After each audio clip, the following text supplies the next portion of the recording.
Le second chapitre de Eden Zero est enfin sorti, et on peut dire qu'il nous aura réservé pas mal de surprises.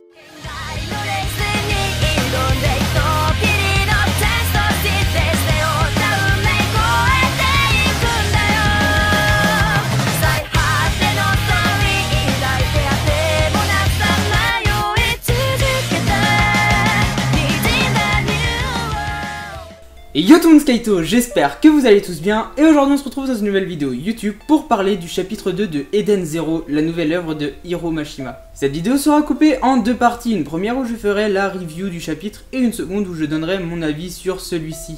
On commence ce nouvel chapitre très fort avec une page couleur. Dans celui-ci on peut voir le dragon mécanique du précédent chapitre qui se dirige vers une femme géante, une sorte de déesse qui trône sur une île rocheuse.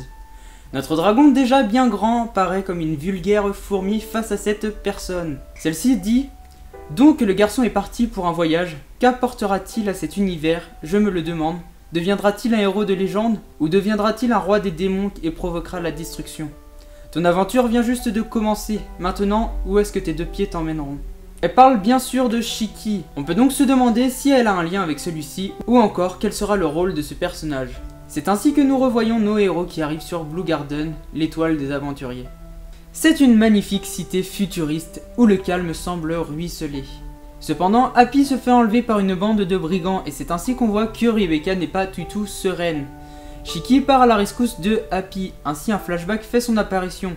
Celui-ci met en scène Rebecca, enfant, et Happy qui se rencontrent en disant tous les deux qu'ils sont seuls. Ceux-ci deviennent donc amis.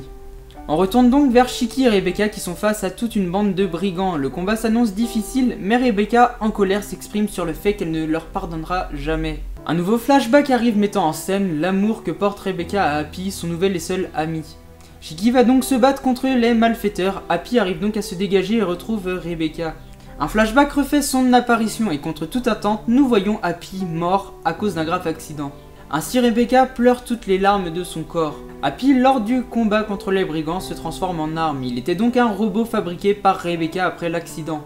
Ainsi elle va se battre avec Shiki et vont tous deux parvenir à battre la dizaine de malfaiteurs. Le chapitre se termine donc avec l'apparition de notre fameuse reprise d'Erza qui se nomme Elsie Crimson. Celle-ci aborde un vaisseau semblant en avoir après Shiki. Elle va donc se diriger vers Blue Garden. On est encore face à un bon chapitre. Moins bon que le précédent, mais quand même bon.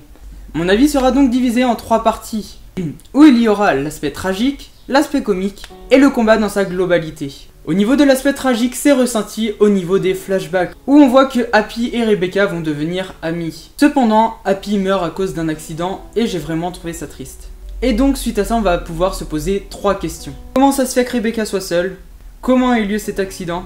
Et comment Happy Robot va pouvoir devenir un être doué de conscience?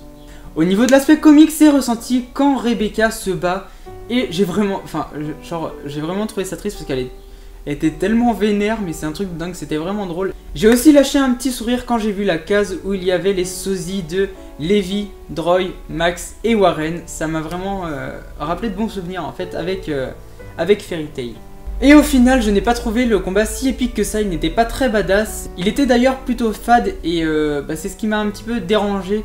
Je sais pas, j'ai pas trouvé si épique que ça, mais après c'est que le chapitre 2, je pense que c'est normal.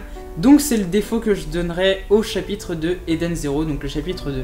Au final, j'ai hâte de lire la suite pour savoir quel est le but de Erza, donc Erza, le sosie plutôt de Erza, ainsi que de la sorte de déesse. J'ai vraiment super hâte de la revoir celle-là, parce qu'elle a l'air vraiment super badass. J'ai vraiment hâte de voir ce que va nous faire Hiro Mashima avec ce personnage.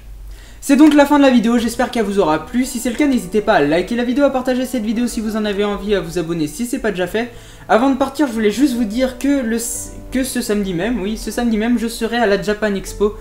Parce que j'y vais, tout simplement. Moi, je vous laisse ici, je vous fais de gros bisous et je vous dis à bientôt. Bye bye tout le monde.